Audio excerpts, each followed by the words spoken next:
Saya baru bangun tidur, Pak, karena semalam saya nggak tidur. Saya baru tidur di mobil. Di mobil bangun-bangun sudah di pom bensin.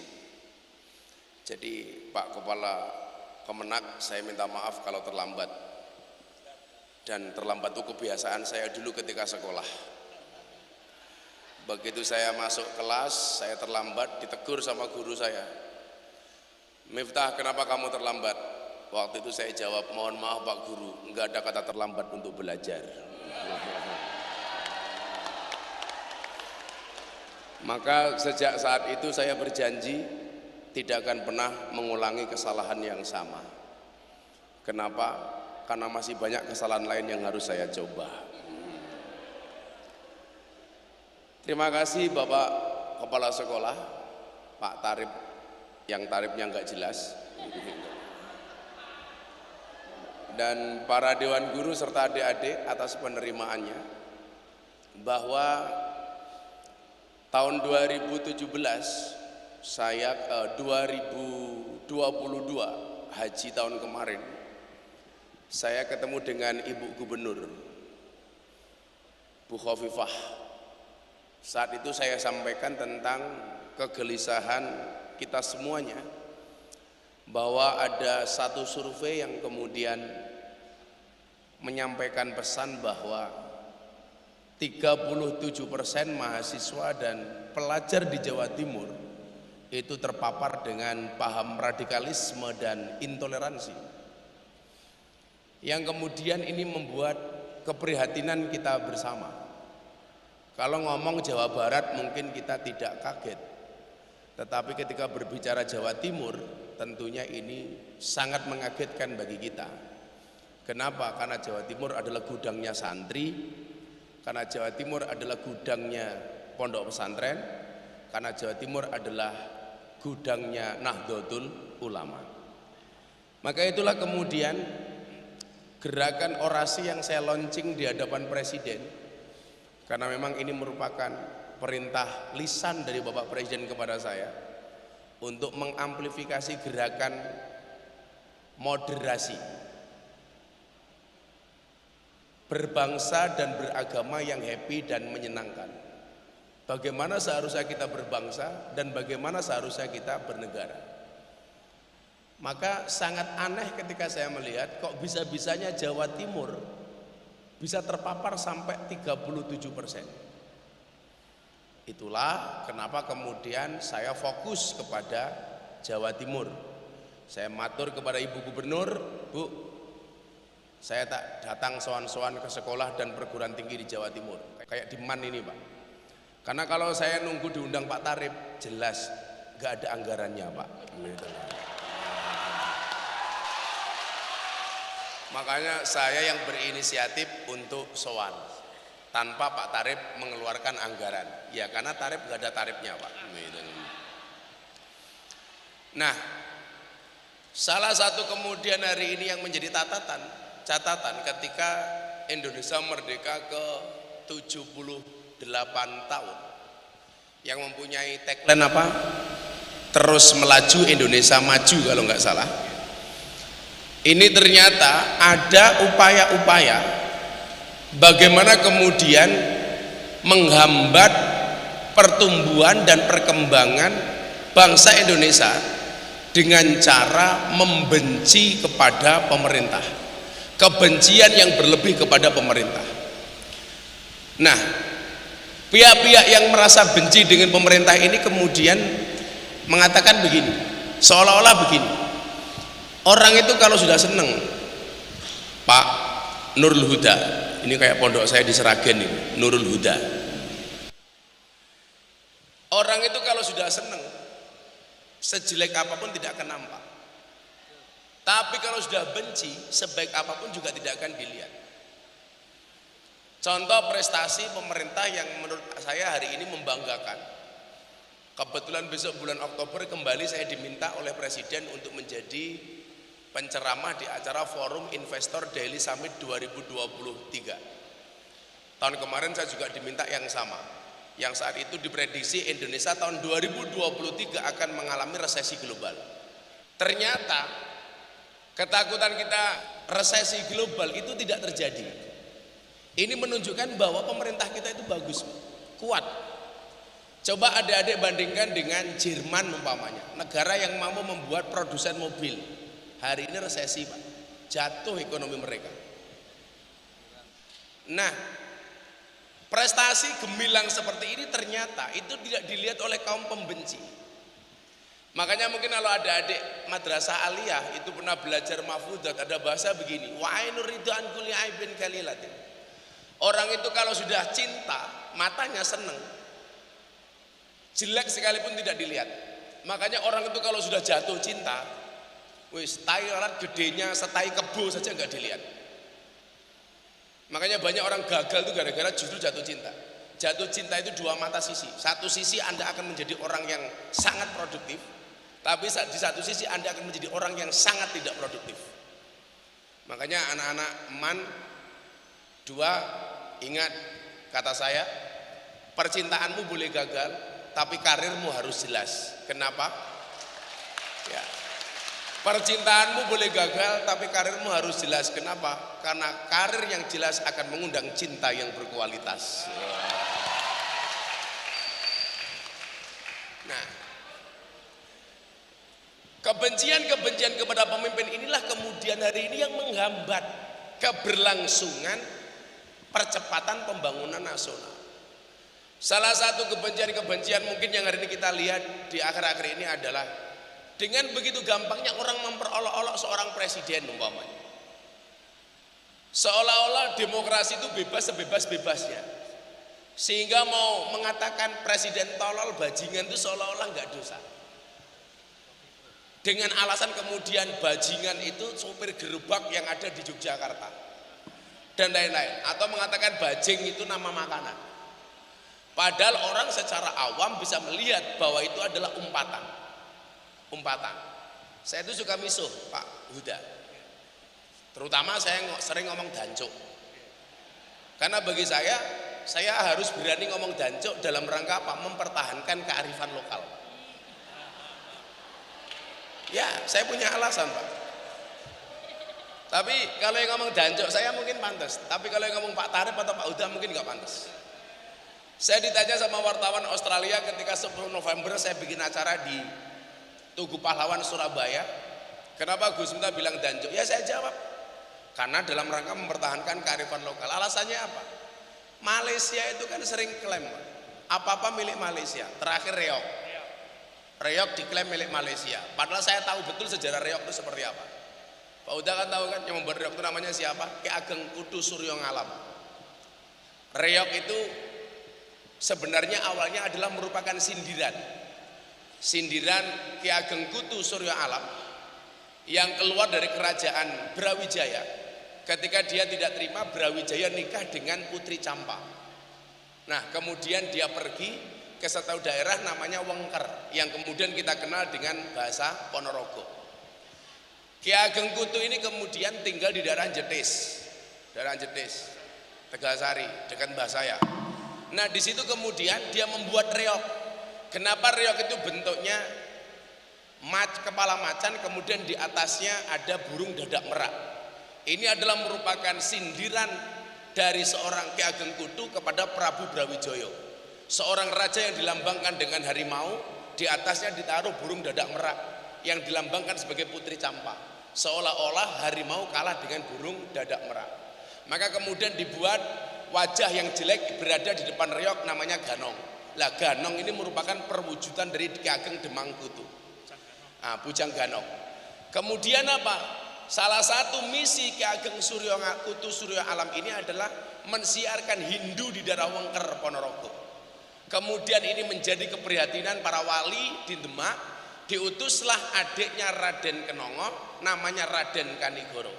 Raden Kenongo dan Raden Kanigoro ini saudara, merupakan putra dari Brawijaya. Raden Kenongo kemudian menjadi Raden Patah, Kanigoro kemudian menjadi Bathara Katong. Datang dengan 40 orang ke Ponorogo, bagaimana kemudian Ponorogo tidak menjadi Hindu. Awal ceritanya kan seperti itu, Pak. Lah, kemudian orang bertanya, kenapa kok Malaysia mengakui reok sebagai budaya mereka? Saya ketemu jawabannya, Pak. Mbah Muhammad Besari itu punya anak 9. Nomor 7 namanya Mbah Ilyas yang merupakan mbah saya ke-8.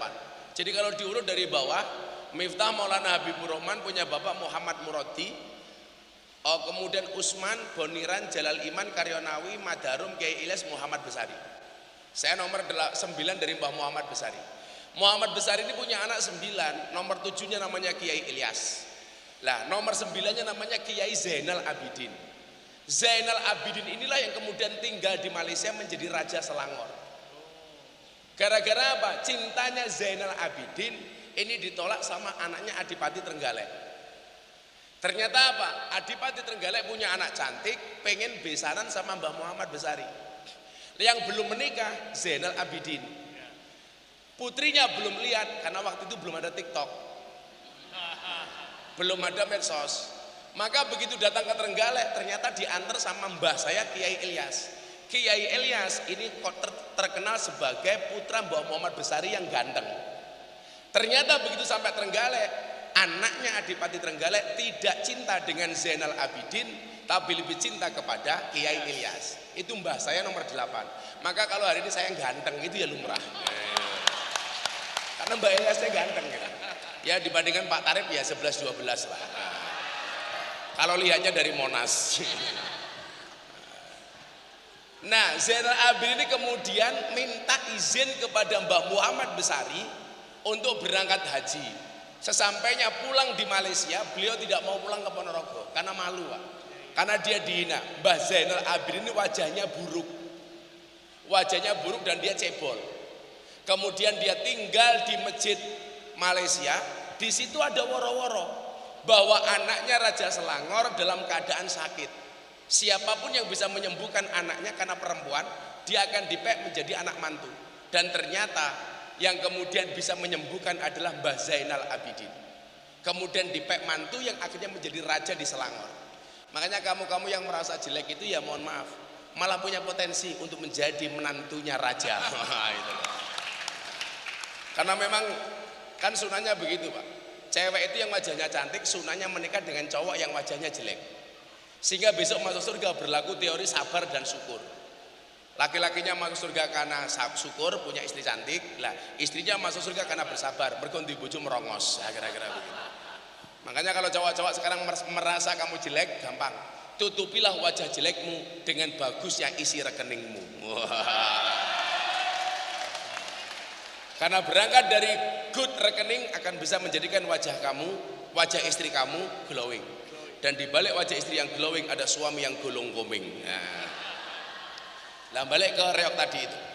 Begitu Zainal Abidin bertahta di Selangor, reok dikenalkan Pak ke Malaysia. Sejak saat itulah kemudian orang Malaysia menganggap bahwa reok itu milik Ponorogo, milik Malaysia. Makanya dulu sempat utusan Ki Ageng, Raja Selangor Zainal Abidin datang ke Ponorogo. Nah, ya, lah saya kenapa kok ngomong Danjo? Kembali ke Danjo. Karena saya khawatir, Pak, kalau tokoh Indonesia nggak ada yang berani ngomong Danjo. Jangan-jangan nanti Danjo bernasib seperti reok, diaku-aku sebagai milik Malaysia. Kan nggak lucu kalau Ipin-Ipin ngomong Danjo. Ayo, Danjo, nggak pantas, Pak.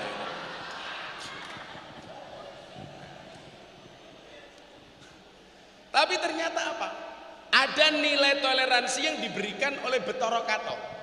Betara Katong itu nama aslinya nama aslinya adalah Lembu Kanigoro, mempunyai julukan Joko Piturun, kemudian mempunyai gelar Raden Harak Kali. Siarnya apa? Untuk perang melawan Ki Ageng Suryo Ngalam, Bujang Ganong ini.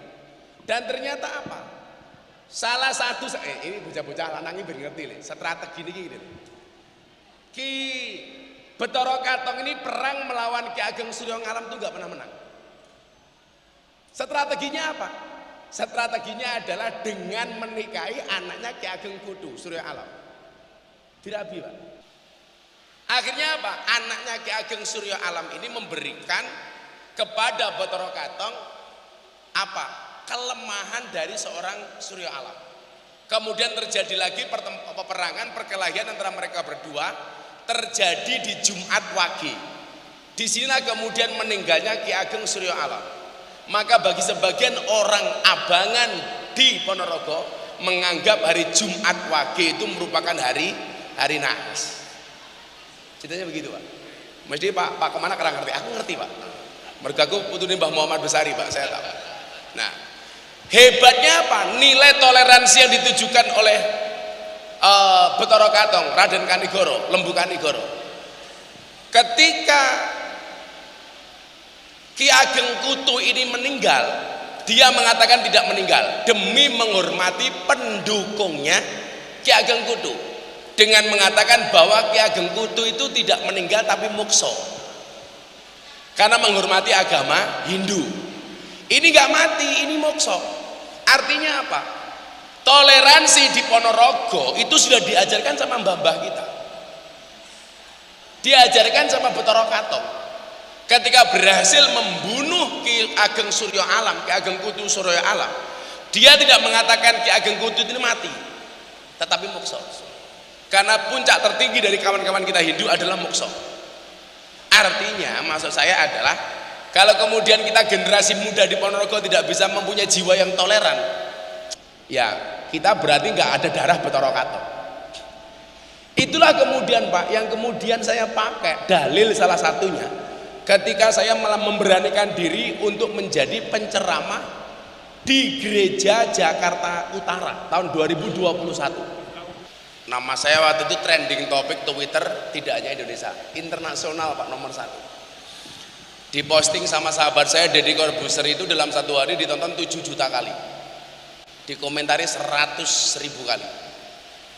Komentarnya hampir mayoritas mengatakan Miftah kafir. Gara-gara saya masuk gereja, saya bilang Miftah kafir, saya jawab hurra pokok sahadat meneh. Jadi alasan pengkafirannya itu sederhana, karena saya masuk tempat ibadah agama orang lain.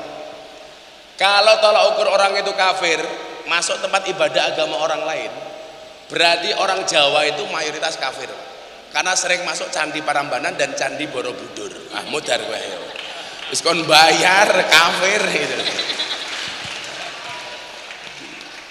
Maka survei di tahun 2022, 7 tokoh muslim yang paling dihormati di lingkungan Nasrani. Nomor 1 almarhum Gus Dur, nomor 2 almarhum Zainuddin MZ, nomor 3 nomor 2 Kiai Haji Zainuddin MZ, nomor 3 Kiai Haji Hasyim Muzadi, mantan ketua umum PBNU, nomor 4 Buya Syafi'i Ma'arif, mantan ketua umum Muhammadiyah, nomor 5 Profesor Dr. Quraisy Shihab, nomor 6 Profesor Dr. Kiai Haji Said Agil Sirot, nomor 7 Miftah Maulana Habibur Rahman. Sampai puncaknya adalah saya diundang sama wali kota Los Angeles, Amerika Serikat untuk berbicara anti radikalisme dan intoleransi. Itu di Amerika Serikat. Jadi wali kota Los Angeles mengundang saya Pak. Kalau Bupati Ponorogo belum pernah, nggak punya anggaran Pak. Nah, balik kepada kebencian-kebencian tadi itu. Kebencian-kebencian ini tidak produktif Pak. Terutama ketika Pak Jokowi mengatakan 15 tahun ke depan Indonesia akan mendapatkan momentum emas yang kemudian kita kenal dengan Golden Age. Golden Age. Tetapi tantangannya kemudian adalah kebencian kepada pemimpin ini meningkat. Contoh, apapun yang dilakukan pemerintah itu salah. Pemindahan ibu kota ke Kalimantan, ke IKN umpamanya. Bagaimana kemudian Pak Jokowi ini menjadi sasaran bulian. Kenapa ibu kota dipindah ke Kalimantan? Sampai ada tokoh yang mengatakan apa? Kenapa ibu kota dipindah ke tempat buangan setan demi jin iblis? Kemudian berakhir di penjara karena hate speech. Saya ditanya sama wartawan, apa pendapat Gus Miftah ibu kota dipindah ke Kalimantan? Saya jawab, nggak masalah ibu kota dipindah ke Kalimantan, asalkan kamu tidak kembali ke hati mantan. Adik-adik disimak ya, nanti di akhir kita akan tanya jawab.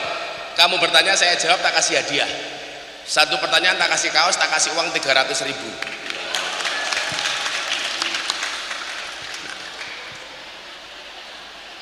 Jadi kebencian itu memuncak Pak. Begitu proses pembuatan IKN, Pak Jokowi minta supaya gubernur dari masing-masing provinsi membawa tanah dan air. Bener Pak Budaya? Ini Pak Presiden diserang habis Pak, dengan mengatakan apa? Masa bikin ibu kota negara kok kepala negara percaya dengan dukun? Kenapa yang di animisme dinamisme? Kenapa yang dibawa tanah dan air? Orang-orang ini lupa Pak, bahwa konsep negara yang mempunyai konsep tanah dan air itu hanya Indonesia. Pertanyaannya begini, kenapa yang diminta oleh Pak Jokowi itu tanah dan air? Dulu Bu Gubernur Bu Khofifah membawa tanah dari Mojopahit Pak, dan airnya dari Mojopahit, sumber kehidupan.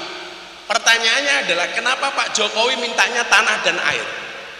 Ternyata jawabannya sederhana.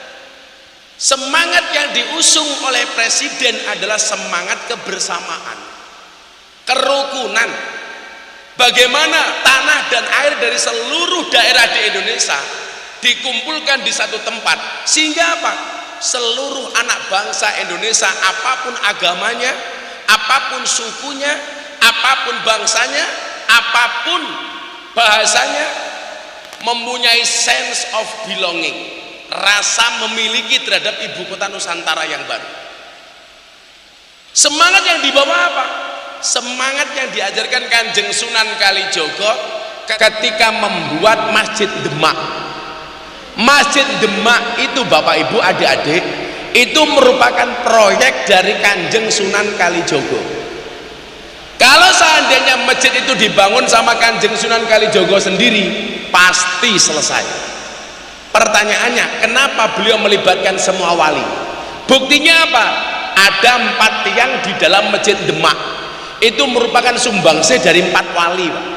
1 tiang dari Kanjeng Sunan Gunung Jati, 1 tiang dari Sunan Ampel Surabaya, 1 tiang dari Sunan Bonang Tuban, 1 Ampel Sokota, 1 tiang dari Soko Tatal, sumbangan dari Kanjeng Sunan Kalijogo.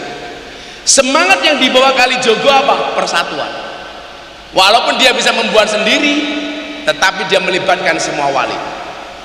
Demikian juga ketika Nabi Muhammad mengajarkan kepada kita, di usia 32 tahun Mekah dilanda kebanjiran, Masjidil Haram banjir, Hajar Aswad lepas dari tempatnya. Semua orang berebut pengen memasangkan kembali Hajar Aswad di tempatnya. Bahkan hampir terjadi saling bunuh antar sesama kabilah. Dibuat konsensus dan kesepakatan, barang siapa masuk Masjidil Haram pertama kali, dia berhak untuk memasangkan Hajar Aswad.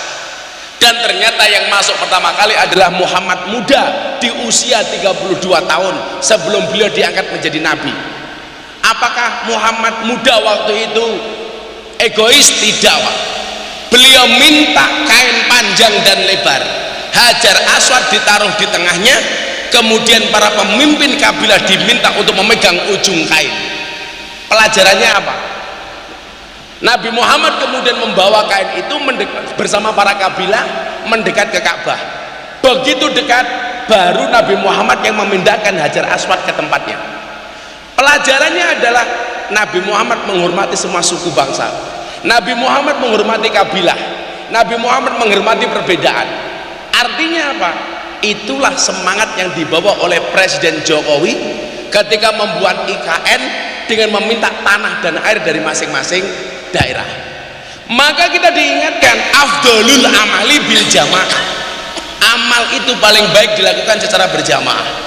Maka saya bilang, sehebat-hebatnya Superman itu kalah dengan super team. Superman itu goblok, badannya besar, bajunya es, kan goblok Pak. Lebih goblok lagi pakai sempak di luar. Yang paling goblok siapa? Yang nonton. Tahu orang goblok kenapa ditonton? Pak Kemenak tahu kenapa Superman itu terbangnya tangannya kok cuma 1 di depan? Karena yang satu Pak megangi sempak kayak gini, supaya nggak melotrok itu Pak. Lah, kenapa ibu malah membayangkan sempaknya Pak Kemenak?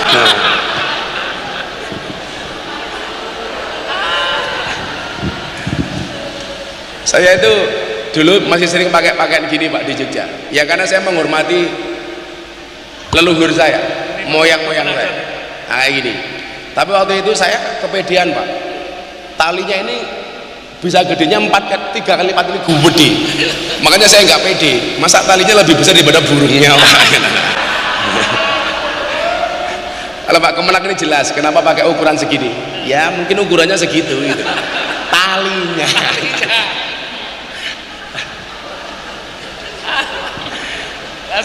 Masuk. Tapi jangan gemuk-gemuk loh Pak. Karena di rumah sakit Jogja itu ada penelitian cowok yang perutnya besar biasanya burungnya kecil Pak. Burungnya kecil. Mau sepil Pak. sepil mata nih. Nah, kebencian inilah Pak yang kemudian tidak produktif. Mungkin teman-teman pemerintah ya, termasuk TNI Polri, bagaimana kemudian semangat kebersamaan itu ditampilkan sama pemerintah ketika kita menghadapi pandemi COVID-19, saat kemudian kita harus vaksinasi kepada masyarakat. TNI Polri bersama pemerintah bahu membahu. Tapi bagi mereka yang benci dengan pemerintah Pak, coba Anda lihat, ada COVID minta BLT untuk orang miskin. Lucu lagi, yang punya mobil ngaku miskin. BLT untuk UMKM, semua orang aku pengusaha kecil. Maka saya usul Pak, besok akan ada BLT yang ketiga, BLT untuk orang gila. Apakah wong Ponorogo ngaku edan kabeh? Begitu ada COVID minta vaksin, ada vaksin minta sertifikasi halal, sertifikasi halal minta presiden disuntik pertama kali. Presiden mau minta disiarkan langsung di TV. Presiden minta mau disiarkan langsung di TV, curiga lagi. Jangan-jangan vaksinnya presiden beda dengan vaksinnya rakyat. Ini saya juga heran gitu. Apapun yang dilakukan pemerintah salah, tapi begitu ada BLT ngantri ngarep dewe. Kan dancuk Pak. Itu terjadi gitu loh Pak. Nah, saya dalam kapasitas ini mencoba menjadi orang yang moderat, baik di dalam beragama maupun berbangsa. Moderat di dalam berbangsa artinya apa? Kalau pemerintah baik wajib kita dukung, kalau pemerintah salah ayo kita kritisi bareng-bareng dengan cara yang baik. Itulah yang dimaksud dengan watawasau bil haq watawasau bis sabr. Kalau salah ayo. Gus Miftah pernah nggak mengkritik presiden kebijakannya? Sering Pak. Salah satu yang paling viral apa? Ketika Pak Jokowi menandatangani surat keputusan legalitas miras. Saya orang pertama kali yang teriak. Hari ini ditandatangani, sore saya langsung konferensi pers. Saya bilang apa? Yang terhormat Bapak Presiden Jokowi, saya paling nggak setuju kalau orang menyebut nama pemimpin jangkar. Sopo presidenmu Jokowi? Nggak pantas Pak. Kalau kita sendiri nggak menghormati pemimpin kita, bagaimana dengan bangsa lain? Betul? Ya malu kan kita. Siapa wakil presidenmu? Amar ma'ruf nahi mungkar, kan kurang ajar Pak. Itu saya kemarin di Cilacap seperti itu. Maksud saya adalah, yuk ayo kita biasakan untuk menghormati pemimpin kita.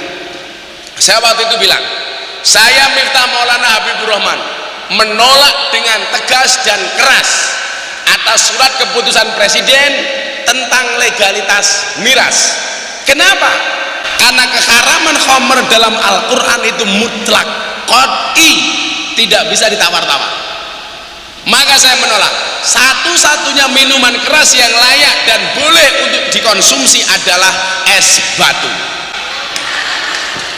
Orang percaya cokotan yuk cokotan. Makanya ibu-ibu yang merasa hari ini SK-nya di bank untuk hutang, belajarlah dari penjual es. Optimis, cepat atau lambat pasti cair. Akhirnya apa? Jam 2 malam saya ditelepon sama Pak Mensesnek, Pak Pratekno. Gus, kritikannya didengar sama presiden. Besok siang surat keputusan presiden tentang legalitas miras akan dicabut. Artinya apa? Presiden mendengarkan kritikan Pak, dan benar dicabut, dianulir. Makanya hari itu nama saya trending di Twitter nomor 2. Nomor 1 Wulan Guritno dengan kasus perceraiannya. Nomor 2 trending Twitter Gus Miftah menunggu berakhirnya masa idah Wulan Guritno. Enggak, waktu itu trending karena saya mengkritik Pak Jokowi itu. Tapi di satu sisi saya berani mendukung keputusan presiden yang tidak populer. Contoh, ketika presiden mengusulkan Kabar Reskrim waktu itu Listianto Sigit sebagai calon Kapolri. Orang mengatakan ini kan negara muslim terbesar, kenapa calon Kapolrinya kok Kristen, calon Kapolrinya kok Nasrani? Saya berani mendukung. Satu saya katakan apa? Polri itu saya mendukung kebijakan presiden, dan ini langsung dilihat sama Pak Jokowi waktu itu. Saya mendukung keputusan presiden untuk mencalonkan Pak Listianto Sigit sebagai calon Kapolri walaupun dia orang non-Islam. Alasan saya apa? Polri itu lembaga Kamtibmas, bukan lembaga agama. Artinya apa? Semua anggota Polri yang punya kemampuan, punya kapasitas, punya akuntabilitas, memenuhi syarat, boleh menjadi Kapolri. Yang salah itu kalau Pak Sigit jadi ketua MUI, ya itu salah. Dan ternyata kemudian didukung, beliau jadi Kapolri sampai hari ini, dan ternyata berprestasi, Pak. Atas semua musibah, atas semua cobaan kepada Polri, Pak Sigit berhasil, Pak, melalui itu. Artinya apa? Keputusan presiden tidak salah. Nah, di wilayah itulah kemudian kita tidak boleh membabi buta, Pak. Saya mendukung, tetapi saya juga mengkritisi. Yang menjadi problem adalah orang itu kalau sudah benci, sebaik apapun tidak pernah nampak kebaikannya. Ini kan bahaya, Pak, di dalam berbangsa dan bernegara. Nah, yang menjadi problem berikutnya adalah saya nemu satu kasus di Karanganyar. Ketika dialog dengan anak-anak siswa, dia mengatakan apa? Gus, bagaimana justru yang membuat kami membenci kepada pemimpin itu adalah guru-guru kami sendiri. Kami diprovokasi sama para guru untuk membenci pemerintah. Ini aneh lagi, Pak. Padahal status yang gurunya ini adalah ASN, digaji dari negara, makan uang negara, tapi untuk menjelek-jelekkan negara. Lah kalau ada ASN seperti itu di lingkungan Ponorogo, Pak, bukan minggat wae. Ini dia terprovokasi dengan paham-paham radikal seperti Ustadz yang mengatakan apa? Pancasila itu bid'ah. Kenapa kami mencintai tanah air? Ya, karena justru ini ajaran Kanjeng Nabi. Nabi yang memerintahkan kami untuk mencintai tanah air. Apalagi kita NU, Pak. Lagu Yalal Waton yang dibuat oleh Mbah Wahab Hasbullah itu, mohon maaf, selaras dengan lagu Indonesia Raya. Bangkitlah jiwanya, bangkitlah badannya. Yang kemudian Mbah Hasyim Asy'ari mengeluarkan resolusi jihad, yang di dalam resolusi itu beliau mengatakan hubul waton minal iman. Yang ketika hubul waton ini berarti apa? Menerima 4 hal di dalam berbangsa. Apa itu? PBNU. P-nya adalah Pancasila, B-nya adalah Bhinneka Tunggal Ika, N-nya adalah NKRI, dan U-nya adalah Undang-Undang Dasar 1945. Itulah Coba siswanya Pak Tarif yang hafal Undang-Undang Dasar siapa? Tak kasih uang 300.000. Yuk, siapa yang hafal? Angkat tangan yuk. Yang di luar ya itu. Yang di ujung, boleh. Ayo maju. Yang tadi angkat tangan siapa? Di ujung, perempuan. Yuk maju yuk. Apa Jis? Pertanyaannya Jis? Nyun sewu badi tanglet. Bagaimana cara membentengi diri kita? Artikulasinya pelan-pelan. Saya itu kalau dalam ruangan gini, suaranya nggak begitu jelas. Bagaimana cara membentengi diri kita ketika berada di kota besar sehingga tidak dapat terdoktrin dengan ajaran Islam radikal? Apalagi kita kan sebentar lagi akan memasuki masa perkuliahan yang berada di kota besar, di mana kota besar ini rawan banget untuk terdoktrin, bisa lewat teman perkuliahan atau kakak tingkat, bahkan mungkin sekelompok ormas yang mendatangi kos kita untuk mengajak ke aliran mereka. Ya bagus ini, bagus banget. Pertanyaanmu bagus Sis. Ya, pertanyaanmu lebih bagus daripada wajahmu.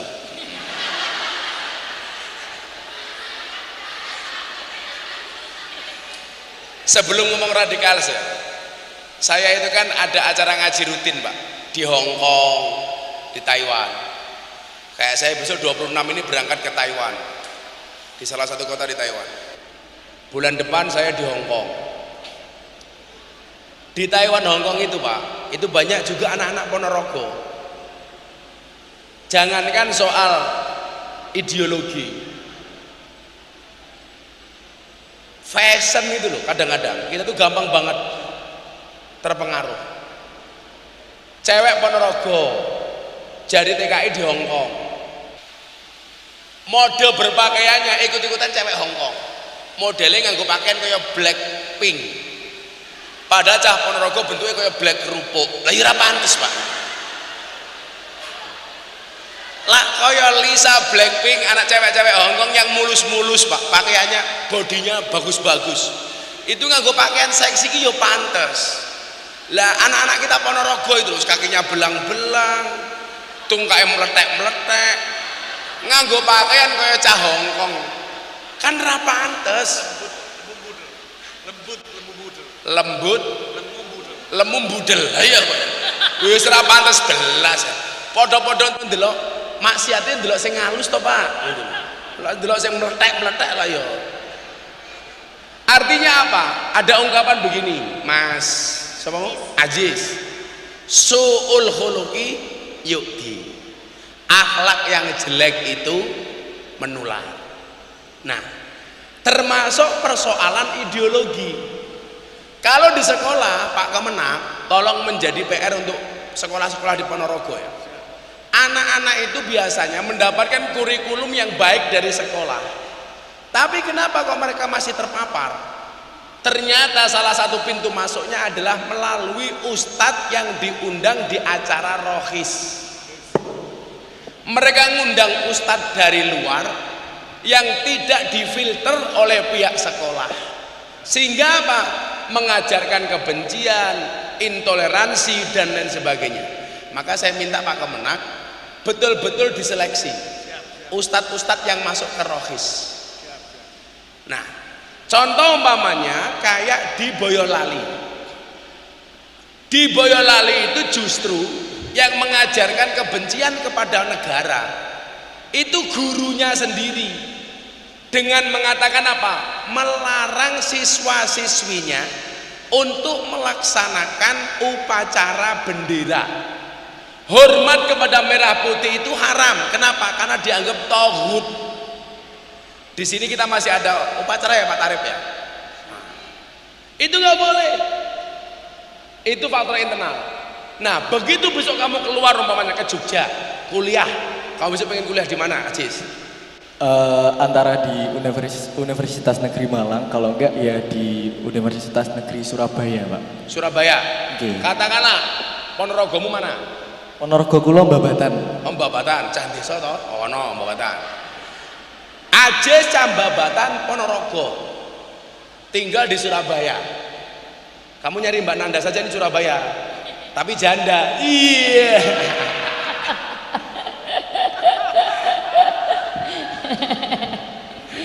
Karena memang hidup ini indah bila disertai dengan janda dan tawa. Canda. Canda apa? Oh canda. Ini biasanya apa? Pengaruhnya ini banyak Jis, dari teman-teman kos kamu. Bahkan sampai saya berani mengatakan apa? Orang yang salah pergaulan itu lebih gampang dinasehati daripada yang salah milih pengajian. Kalau orang salah pergaulan Pak, Gus Miftah itu dikenal sebagai presiden para pendosa. Ngopeni orang-orang yang salah pergaulan, lokalisasi klub malam. Saya kemarin baru ngisi pengajian di lokalisasi terbesar. Oh, Iya. matane. Pak Kemenak delok wae.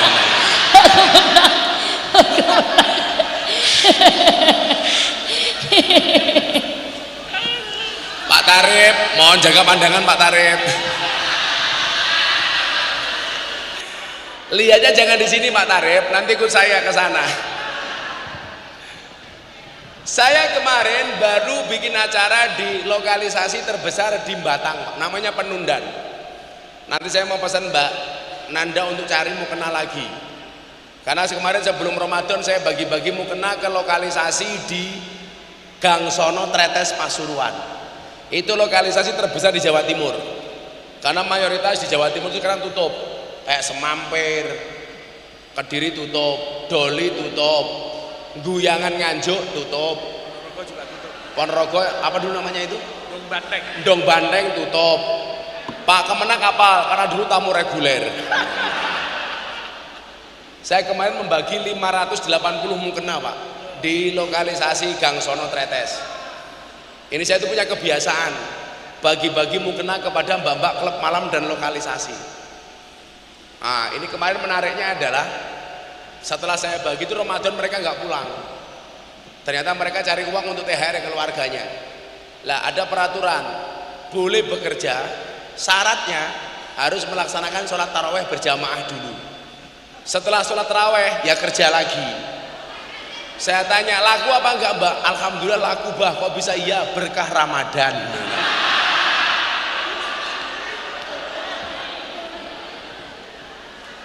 Nah ini saya bagi lagi Pak Tarif di Batang. Saya bagi 500 mukena. Di pondok saya itu saya stok Quran, mukena macam-macam. Saya bagi-bagi begitulah. Nah, tapi saya nasihati orang-orang seperti itu, Mas Ajis itu gampang. Yang susah itu kalau sudah salah milih pengajian. Menganggap semua orang kafir, salah, sesat, neraka. Itu susahnya minta ampun, Pak. Makanya saya itu nggak menyalahkan pola beragamanya Nikita Mirzani umpamanya. Nikita Mirzani itu alumni Gontor Putri Pak, Ngawi, Mantingan. Cuman sampai kelas 3 Sanawiyah nggak sampai lulus. Kalau Nikita Mirzani sampai lulus dari Gontor, malah mungkin jadinya kayak Mama Dede. Dia itu kelas 3 keluar. Lah orang kayak gitu, itu saya nasihati lebih gampang nih. Daripada dulu ketika dia masih berjilbab, saya nggak menyalahkan jilbabnya ya. Ketika dia ikut pengajian yang salah, itu susahnya minta ampun dinasihati. Nikita Mirzani itu orangnya buka-bukaan pakaiannya seperti, tapi ya sholat. Islam di Indonesia itu antik Pak. Kadang-kadang ngumbar aurat tapi ya sholat, ngumbar aurat tapi ya zakat, ngumbar aurat tapi ya sholawat, ya gede Pak. Pahalane goblok gitu. Mana apaan nih gitu. Ya gede itu. Nah, maka itu perlu difilter. Maka carilah lingkungan pengajian yang baik. Ikutlah pendapat ahli. Jangan ikut-ikutan orang yang ahli berpendapat. Karena di era medsos semua orang bisa berpendapat, bisa diposting sendiri, bisa diupload sendiri. Bisa jadi ustadz sendiri dadaan. Makanya dulu Gus Dur bilang apa? Akan datang satu saat orang tidak pernah ngaji tahu-tahu dipanggil ustadz. Akan datang satu zaman orang tidak pernah menyantren tahu-tahu dipanggil kiai. Tidak pernah jadi santri tahu-tahu dipanggil kiai. Itu hati-hati. Itu di kota-kota besar sangat rawan. Makanya kenapa saya lebih banyak beredar di kota-kota besar. Karena saya melihat begini Pak, Ustadz-ustadz NU itu banyak yang masyhur di kalangan bawah, tapi tidak dikenal di kalangan atas. Terutama di kalangan artis dan selebritis itu jarang yang dikenal. Makanya saya yang masuk ke sana. Ya selebritis. Oh iya selebritis. Ya. Yang itu loh acara di RCTI itu setajam silet gitulah. Ya. Silet. Oh silet. Ya. Kira begitu ya Mas Ajis ya. Ya lanjut Mbak E. Ini Lutfi. Assalamualaikum warahmatullahi wabarakatuh. Waalaikumsalam warahmatullahi wabarakatuh. Namanya siapa? Nama saya Lutfi Nisaul Husna. Lutfi Nisaul Husna. Oh, Nisaul Usman Al Aziz. Iya. Kayaknya Aziz berharap. Iya. Tapi sorry Aziz, panggilannya siapa? Lutfi apa Nisa? Lutfi. Lutfi. Tapi kayaknya Aziz sama Lutfi beda pemikiran. Apa nih Mbak? Aziz mikir Lutfi, Lutfi mikir Gus Miftah. Iya. Gus Miftah mikir Pak Tarib. Iya.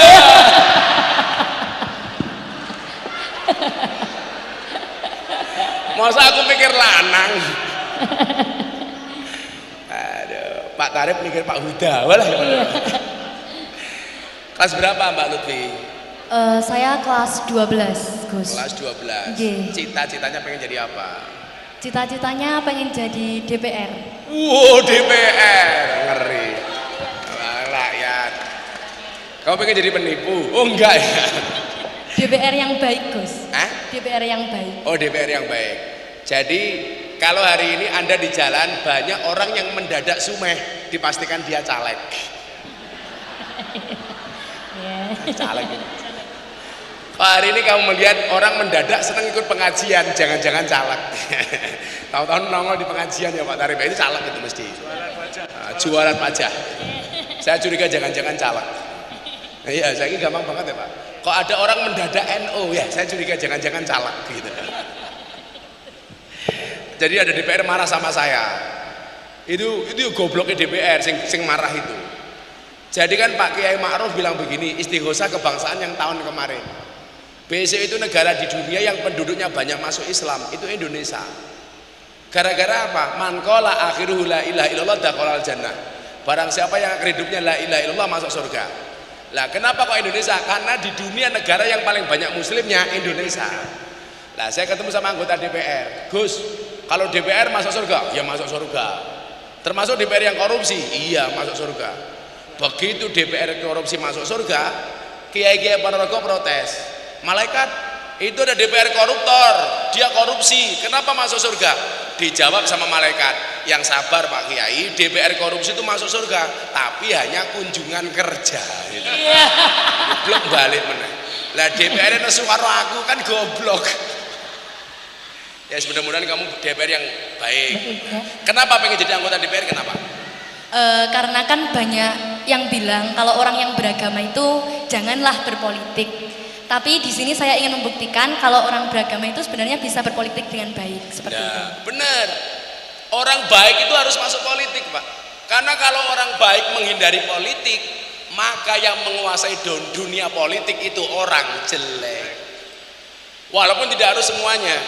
Kayak contoh kemarin, saya itu kan banyak godaan Pak, kok nyalon gubernur, kok nyalon apalah. Kayak Pak Prabowo kemarin Menteri Pertahanan datang ke pondok saya, Gus doakan saya jadi presiden, besok saya minta Gus kita jadi Menteri Agama. Aku mau. Anda saya dukung jadi presiden Pak, tapi jangan minta saya sebagai Menteri Agama. Kalau saya Menteri Agama, sing seneng Tarib, Huda. Gus, sertifikasi Gus. Man negeri oke, man 2 Ponorogo oke sama oleh SK Gus. Pak Tarib minta apa? Mah aku bilang gitu. Lagian aku lah diundang karo Pak Tarib, seneng deh. Menteri Agama kan nggak pantas nompo amplop. Iya, macam. Mah, enggak Pak, aku nggak pengen jadi Menteri Agama aku. Apaan aku? Saya disuruh nyalon gubernur, resgah. Jadi ustadz weh, ngurusi lonte, malah jos. Enggak bahaya dah. Enggak, kalau yang ngurusi Pak Tarib bahaya Bu. Gitu. Kalau yang masuk lokalisasi Pak Tarib bahaya, mau masuk nggak mau keluar. Iya. Kalau saya nggak bahaya. Cahkan delok. Ayo, Dok Lutfi pertanyaannya. Jadi kan gini Gus, seorang pujangga Mesir Yusuf Qaradawi mengatakan inna fi yadi syubanil amrul ummah wa fi aqdamiha hayataha. Sesungguhnya di tangan pemudalah urusan umat dan di kaki mereka lah terdapat kehidupan umat. Namun mirisnya Gus, di media sosial akhir-akhir ini sedang viral orang-orang yang di Madura itu berjoget tapi dengan iringan sholawat. Di dalam sholawatnya pun ada lirik la ilaha illallah. Setahu saya itu merupakan sholawat yang intinya tentang orang yang meninggal, begitu.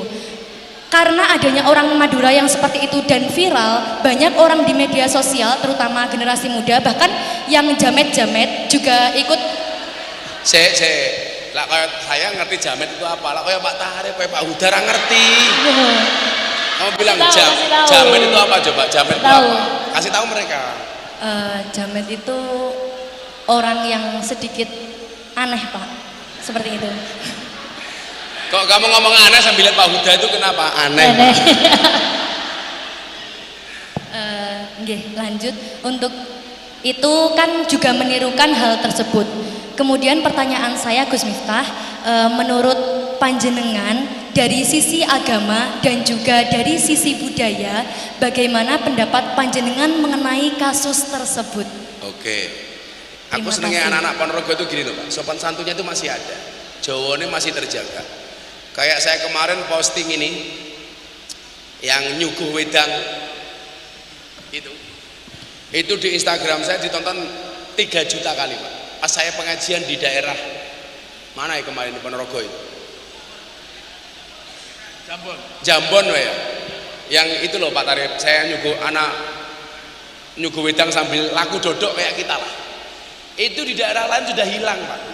Di Ponorogo masih terjaga. Nah, itu. Termasuk bahasanya kayak Mbak Lutfi tadi itu kan masih keren. Masih ngerti tata krama. Kadang-kadang saya tuh krungu wong ngomong Jawa itu geting banget saya. Gus, kula sak rencang rawuh teng pondoke Gus Miftah. Kanthi menika kula badhe ngendikan. Selajengipun monggo Gus Miftah matur, goblok itu. Kula daharin mangan. Kula dahar monggo jenengan badhok matamu ngono. Wis ra jelas ya. Hakikat basa itu kan memuliakan orang lain. Kula sowan Pak Kepala Sekolah rawuh. Kula matur Pak Huda paring pangandikan. Jangan dibalik-balik gitu. Ini repot Pak sekarang. Nggak ngerti kayak gitu lah. Lah saya itu walaupun lahir di Lampung, bapak ibu saya itu karena Ponorogo, bapak Tegasari, mbok saya dari Ngelengkong sana mana? Sukorejo. Jadi ibu saya itu dari Sukorejo itu mana? Sana ya. Nah, sana. Bapak saya dari Tegasari. Itu ya logatnya ya Ponorogo, ngomongnya ya boso. Jadi saya itu iso boso mergo ibu saya sama bapak saya boso. Sehingga anak-anaknya ya nyontoh. Karena pendidikan terbaik itu bukan nasihat, tapi contoh, perilaku. Nah, makanya saya senang kalau ada anak-anak muda gini masih ngerti kula panjenengan. Nah, iya kan? Ayo kula kersa niki panganane. Monggo jenengan purun napa mboten goblok men to iki aku. Kula kersa jenengan purun. Wah, cilaka ya. Mbak Lutfi gitu ya, dijaga ya Nduk ya. Besok kamu kuliah di mana? Tata kramane tetap dijaga. Makanya saya kemarin tak posting Pak. Saya dihujat. Kiai minta dihormati. Loh, sing njaluk dihormati itu siapa? Kok segitunya? Saya bilang, ini kebiasaan kami di Ponorogo dari dulu ya seperti ini gitu loh. Saya dulu juga pernah nyuguh tamu ya seperti itu. Dengan orang yang lebih tua ya seperti itu. Ya karena itu bagian dari adab. Taklim ta'lim. Lah orang lupa seperti itu. Nah, Mbak Lutfi, soal pertanyaanmu tadi itu. Yang pertama begini. Saya pengen anak-anak Mandua Ponorogo ini kalau toh viral, virallah dengan prestasi, bukan sensasi. Betul? Kalau hanya sekedar sensasi, nggak akan bertahan lama. Ada pepatah Arab yang mengatakan apa? Bul ala zamzam fatu'rof. Kencingilah sumur Zam-Zam maka kamu akan menjadi terkenal. Artinya apa? Orang terkenal melalui jalur sensasi itu sudah ada dari dulu. Kalau dulu zaman saya viral itu masih susah Pak untuk menjadi viral. Karena waktu itu berita atau video yang bisa masuk lambe turah itu memang yang bagus-bagus. Sekarang lambe turah bisa dipesan. Kalau dulu nggak bisa Bu. Saya dulu viral pertama kali tahun 2018. Karena saya ngaji di lokalisasi sejak tahun 2000. Baru viral tahun 2018. Ya. 18 tahun baru viral. Prosesnya panjang. Tapi sebelum saya viral, Saya sudah banyak jadwal ngaji di Ponorogo, Pak. Saya itu belum terkenal, belum viral, jadwal saya di Ponorogo sudah banyak. Sampai pucuk gunung yang mana itu pernah saya, yang arah ke Pulau Ngerayun itu pernah saya sudah. Sebelum saya terkenal. 2018 baru viral karena ngaji di klub malam. 2019 viral lagi yang kedua. Deddy Corbuzier masuk Islam. Itu 2019. 2022 viral lagi. Saya ramai sama Ustadz Khalid Basalamah karena wayang diharamkan. Wah, saya ribut lagi viral. Tapi hebatnya apa Pak Tarif? Saya ketemu sama Ustadz Khalid Basalamah di Wukuf Arafah. Tenda saya jejer tahun kemarin. Tak peluk, Pak. Orang bilang, oh mesti Miftah gelut sama Khalid Basalamah. Enggak. Karena yang saya musuh itu pikiran, otaknya, pemikirannya. Orangnya itu saya hormati. Ketemu saya peluk. Kemarin viral lagi apa? Ada penampakan ikut pengajian Gus Miftah di Lampung. Wow, artinya Nyi Roro Kidul ikut pengajian Gus Miftah. Wow. Saya tanya Gus, Nyi Roro Kidul ikut pengajian ya, alhamdulillah. Mungkin tahun depan Nyi Roro Kidul masuk muslimat. Aku yang mana tahu? Ini kok keren. Pak Tarif diundang pengajian sama Nyi Roro Kidul di Segoro Kidul. Dipastikan orang balik. Ya kalau harus viral Lutfi, itu harus dengan prestasi, bukan dengan sensasi. Makanya sekarang itu gampang viral, tapi juga gampang hilang. Nggak punya daya tahan, nggak punya imunitas. Ya karena cuma sensasi. Nah termasuk tadi yang kamu sampaikan di Madura tadi itu. Kita itu bermedsos, tolonglah yang bijak. Bahwa dalam medsos itu juga ada etika. Mbak Lutfi, kamu baca satu ayat dalam surat Yasin. Al-yauma nakhtimu ala afwahihim wa tukallimuna aydihim wa tashhadu arjuluhum bima kanu yaksibun. Satu hari mulut dikunci, tangan berbicara.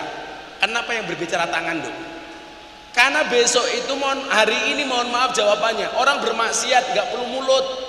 Cukup dengan tangan, mencaci, memaki, membuli, menghina dengan tangan. Dengan apa? Postingan-postinganmu itu semuanya besok akan dipertanggungjawabkan.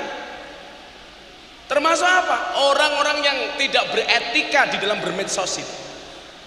Saya itu melihat begini Bapak Ibu, pengguna medsos itu tergantung kelompok umur. Kalau umur-umur kayak ibu-ibu guru ini, itu rata-rata menggunakan Facebook. Usia-usia sepuh kayak Pak Huda, Pak Tarif ini rata-rata Facebook. Kalau di bawahnya Pak, 40 tahun ke bawah itu Instagram. Gen Z itu TikTok. Karena kalau kayak Pak Huda pakai TikTok nggak pantas. Masa goyang bargoy? Nggak pantas. Lah yang tua-tua itu biasanya Facebook. Makanya saya pernah menjumpai follower saya umur 60 tahun jam 11 malam update status di Facebook. Ada nggak yang mau jadi imamku? Wow, tak jawab wonten Mbah. Sinten Gus? Israel, aku ngono. Dibutuhkan etika di dalam bermedsos. Itu baik dalam tinjauan budaya maupun agama jelas nggak pas. Melestarikan tarian sebagai bentuk melestarikan budaya diiringi dengan sholawat dalam kajian agama itu nggak pantas. Apalagi sholawat-sholawat yang kemudian yang kamu sampaikan tadi itu harus punya etika. Ayo terakhir. Assalamualaikum warahmatullahi wabarakatuh. Waalaikumsalam. Perkenalkan, nama saya Fawaz Zulfa Mahendra dari kelas 11-7. Hendra. Mahendra Pak. Mahendra. Terus cita-citanya pengen jadi apa Hendra? insya Allah jadi bapak teng abu-abu teng mriko lho, alias polisi Pak. Polisi. Apa? Polisi. Kok abu-abu matamu coklat goblok? Boten ngertos Gus nggih. Oh matanya, masuk polisi buta warna. Sejak kapan polisi ke abu-abu loh? Wah, bahaya. Kayak santri saya ditolak jadi tentara gara-gara giginya jelek. Saya marahi panitianya. Kenapa ditolak? Giginya jelek Gus. Alah, tentara sesuk perangnya tembak-tembakan orang cokot-cokotan. Lah anak tetangga saya gagal jadi angkatan laut gara-gara nggak bisa berenang. Dia protes, itu buktinya diterima di angkatan udara padahal nggak bisa terbang. Ya, semoga mau jadi polisi kamu ya. Ya, Amin, kayak amin. beliau aja, nggak usah tinggi-tinggi kayak Sambo malah vonis mati modar. Apa Hendra? Pertanyaannya Mas Hendra. Pada zaman sekarang banyak aliran Islam yang berbeda tersebar di mana-mana. Apa alon-alon? Pada zaman sekarang banyak aliran Islam yang berbeda tersebar di mana-mana. Bagaimana cara mengatasi jika ada pelajar sama guru berbeda aliran? Terima Berbeda kasih. aliran. Wa kadzalika ja'alnakum ummatan wasaton, itu merupakan dasar moderasi. Kita bisa lihat dalam Al-Baqarah 143. Al-Baqarah itu ayatnya 286. Ayat tentang moderasi itu tepat di tengah-tengah surat Al-Baqarah. Berarti apa? Umat yang dikendaki oleh Tuhan itu adalah umat yang wasatiyah, yang moderat. Makanya kemudian muncul hadis yang populer bunyinya khairul umuri awsatuha, sebaik-baik perkara itu adalah yang tengahnya. Nah, kita itu berbeda boleh, kedewasaan menyikapi perbedaan itu yang penting. Sebelum ngomong perbedaan agama, perbedaan madhab saja. Mahendra lihat orang tahiyat dalam sholat itu 4 madhab semuanya berbeda. Imam Syafi'i asyhadu alla ilaha illallah sampai selesai fil alamina innaka hamidum majid. Assalamualaikum warahmatullahi. Imam Hanafi beda lagi Mahendra, asyhadu alla ilaha illallah, la nafi Allah isbat, sekali tok berhenti Imam Hanafi. Kalau Imam Hambali setiap ketemu kalimat Allah tangannya bergerak. Atahiyatul mubarakatuh salawat thayyibatullah assalamualaikum ayyuhan nabi wa rahmatullah assalamualaikum wa ibadillah asyhadu alla ilaha illallah. Jadi kalau ketemu kalimat Allah toing itu Hambali. Kalau Maliki dari awal sampai akhir tangannya bergerak nggak berhenti. Atahiyatul mubarakatuh salawat thayyibatullah. Gus Miftah pakai mana? Saya pakai Syafi'i. Asyhadu alla ilaha illallah sampai rampung. Anda mau pakai begini-begini Hanafi boleh, mau begini-begini Hambali boleh, mau pakai Maliki begini-begini boleh. Kalau Pak Huda pilih mana? Begini atau begini-begini? Atau begini-begini? Iya.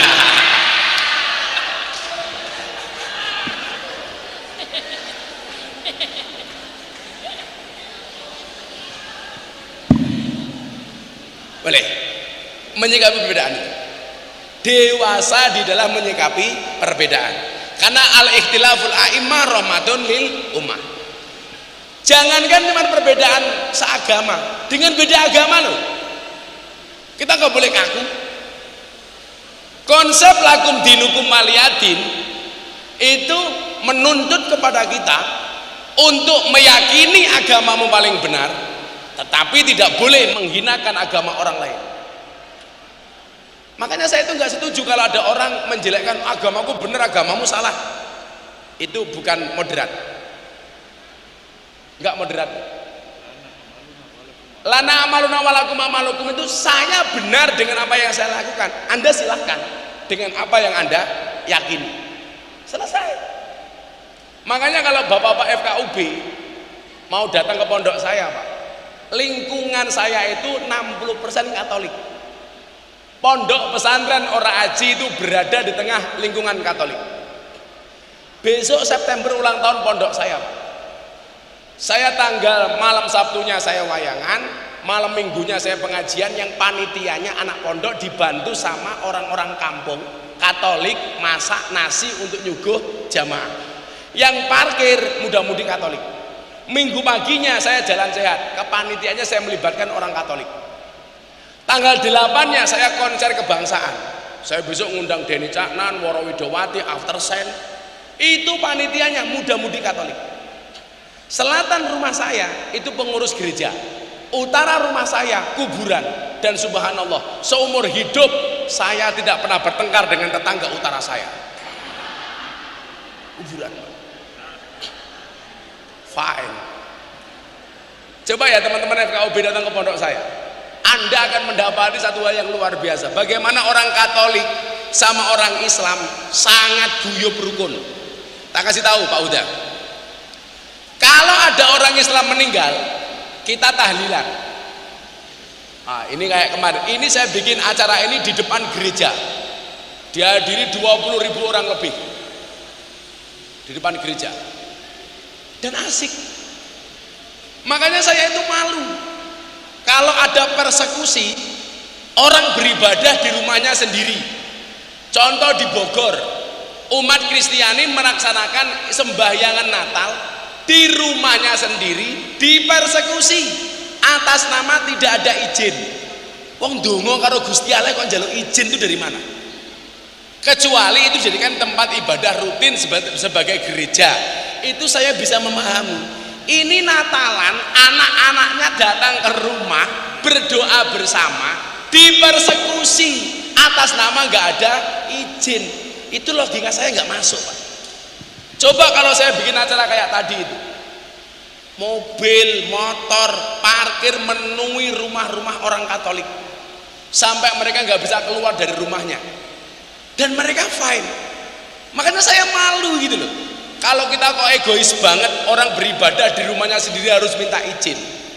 Saya itu malu Pak Huda, kalau malam Natal polisi tentara jaga gereja sebegitunya. Kenapa? Itu sindiran bagi kita umat Islam. Mereka merasa tidak nyaman sehingga ibadah di gereja saja harus dijaga. Seharusnya ayo pun yang gereja mangkato, kita gak usah ikut-ikutan. Artinya apa? Ada kenyamanan untuk teman-teman kita Nasrani. Artinya apa?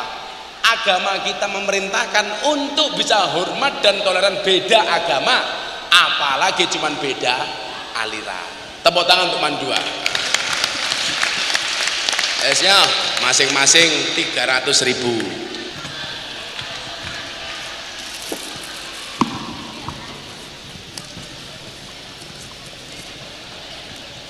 Nah, siapa tadi namanya? Sofia.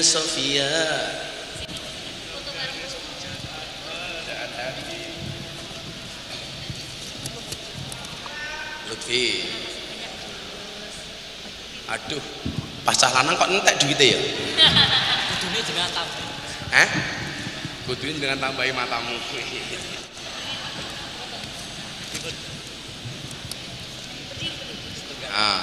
Untuk beli apa duitnya? Ditabung. Ditabung, bener. Kalau punya uang ditabung, jangan dicelengi. Makanya kenapa ada bayi tabung nggak ada bayi celeng ya? Kamu tak kasih uang untuk beli apa? Ngeslot aja gue ngeslot. Mau tak boleh Pak Tarif ngeslot. Malah top up FF.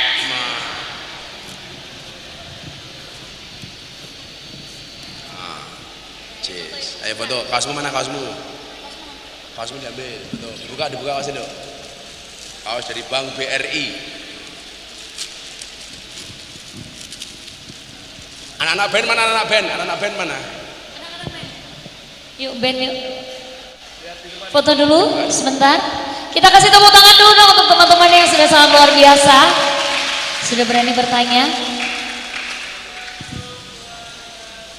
Anak band mana?